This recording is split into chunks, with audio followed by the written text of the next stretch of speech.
What I'm talking about is this narrative that has developed that Zionism is nothing other than a form of Western colonialism that basically stole someone else's land for European colonisers.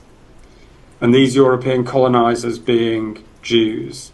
It's historically wrong for a number of reasons. Firstly, because Jews have an ancient and legitimate connection to the land of Israel, which obviously is different from European colonisers that spread out around the globe from the kind of 15th century onwards.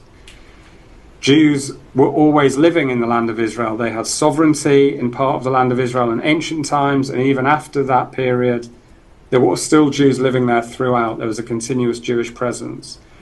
And thirdly, the Jews who migrated to Palestine under the Ottomans and then under the British, and then to Israel post-independence, were not emissaries of European colonialism coming to take land and plunder and so on for the mother country back home. They were refugees fleeing anti-Semitism.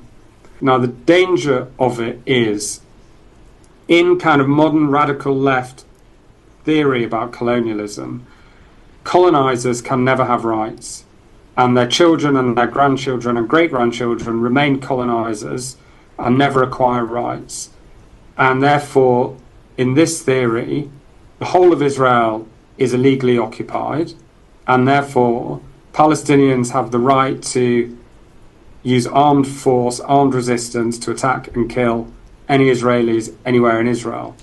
And we saw this after the October 7th attack, when all of the towns and kibbutzim attacked by Hamas on that day were inside sovereign Israel, not in legally disputed territory.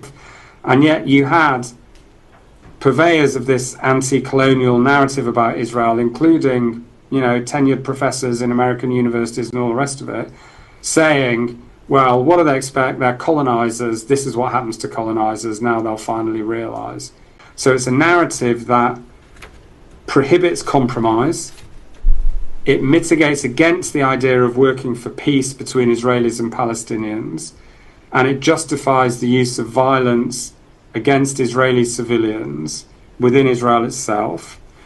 And then the ripple effect from that is, because colonialism and settler colonialism are seen as manifestations of European racism and white supremacy, anyone who supports Israel in the West, anyone who's a Zionist, is therefore a colonizer, is therefore a racist, therefore can be excluded, can be attacked, can be demonized, and so on. And that's what we see happening to a lot of Jewish people now.